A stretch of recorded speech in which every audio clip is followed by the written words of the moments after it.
During a late-night conversation, my grandfather issued a challenge to me. If your God is truly the God of the entire world, then why don't we see any evidence of him in ancient China?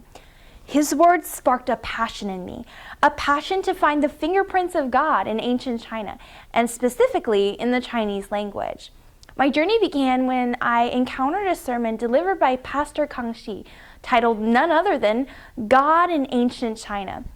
What he revealed fascinated me, and today I hope to share it with you.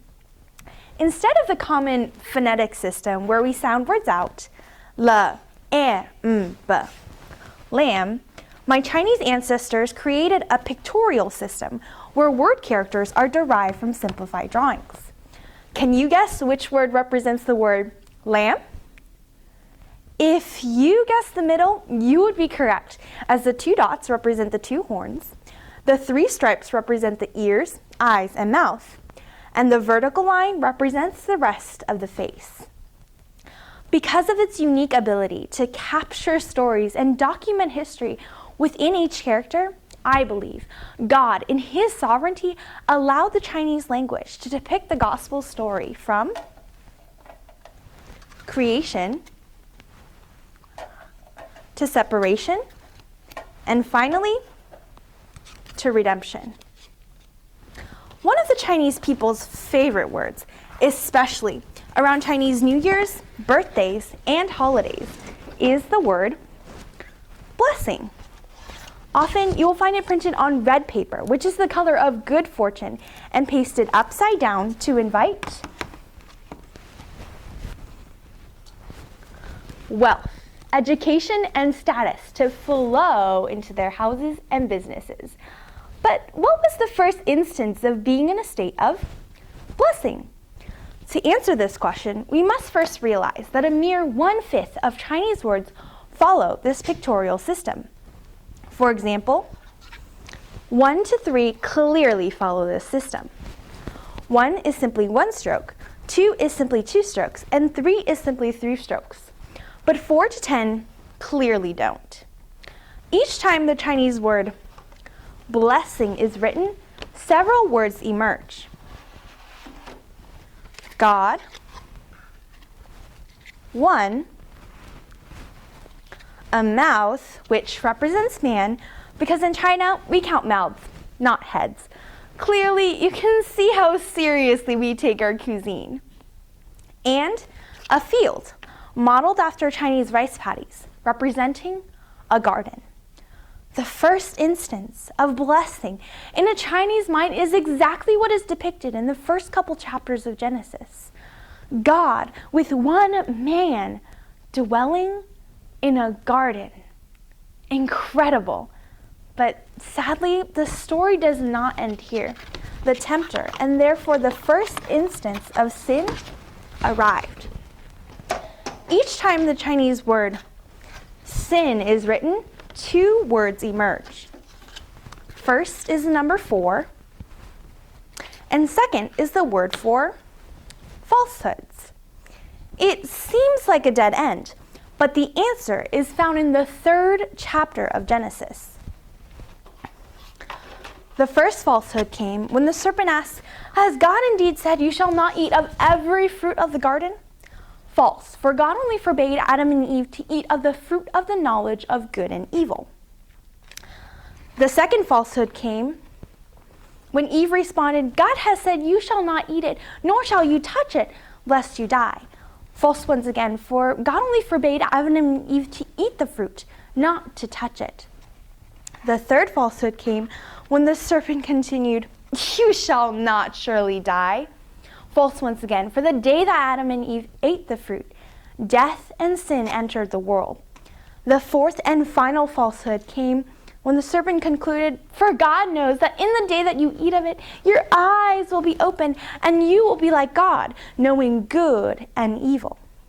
The combination of these 4 falsehoods led to the first sin. After Adam and Eve were separated from the garden, they obeyed God's command to reproduce, and after 8 generations, Noah was born.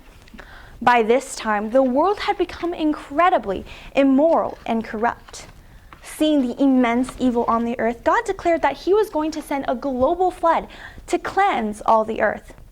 Before instituting his plan, he told the only righteous man at the time, Noah, to save his family and a portion of the animals by building an ark. Before the flood, there was no rain and therefore no need for an ark. To document the first initial use of an ark, this word was created. When broken apart, a story unfolds. A boat carrying 8 mouths or people. Out of so many numbers, the Chinese people chose the number 8. A coincidence? I think not, because it perfectly reflects what is found in Genesis 9:18. But I will establish my covenant with you, and you shall go into the ark, you, your sons, your wife, and your sons' wives with you. After the ark rested on Mount Ararat, God blessed Noah's family and commanded them, be fruitful and multiply and fill the earth. Instead, Noah's descendants gathered in the land of Shinar, which is located in present-day Iraq, and devised plans described in Genesis 11:3, plotting with one another, come, let us make a tower whose top is in the heavens. Let us make a name for ourselves, lest we be scattered abroad over the face of the whole earth. In response, God declared, come, let us go down and confuse their language, that they may not understand one another's speech. Because man was united for an evil cause, God separated the people. Each time the Chinese word separate is written, 2 words emerge. 8 and knife. 8, because there are 8 generations between Noah and the Tower of Babel. And knife, because the people were separated. Placed together, these 2 words illustrate how the great separation happened at the Tower of Babel. Interestingly, the Chinese language not only has the power to document the past, but also to prophesy the future. The next 2 words I will present regarding the redemption were both crafted thousands of years before Christ's birth.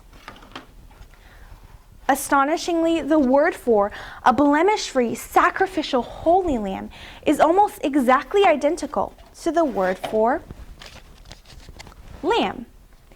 The exception is with these 4 additional dots, which represent fire.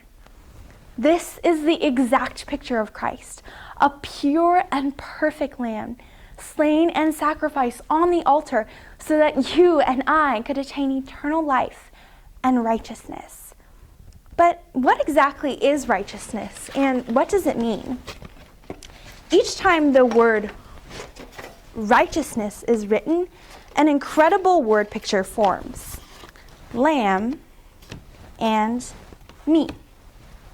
Notice that righteousness only occurs when the lamb is placed above me. I know this word seems complicated, but even its simplified form, which is used by all of mainland China, is completely profound. Resembling the ancient form of the word blood, it depicts a drop of blood as it falls into a vessel. Are not you and I vessels in the hands of God, purified by the blood of the Lamb? That same God in his sovereignty has preserved evidence of his existence, his power, and his glory in ancient civilizations. Mirroring the biblical creation, separation, and redemption account, these simple yet fascinating Chinese words complete a little part of the puzzle piece, reflecting the validity of the Bible and the goodness of God. Surfacing around the globe, many other evidences of his existence have emerged. Dead Sea Scrolls containing perfect transcriptions of the Bible. The excavation of Noah's Ark on Mount Ararat. Egyptian chariots found at the bottom of the Red Sea, dating back to the time of Moses. At this point, you might be thinking, that's all great, but what does the Chinese language have to do with me? I believe God has left his fingerprints throughout our world, and it's up to you and me to find the missing puzzle pieces and complete the picture of his power, his sovereignty, and his love. Why? Because these fingerprints become our tools of evangelism.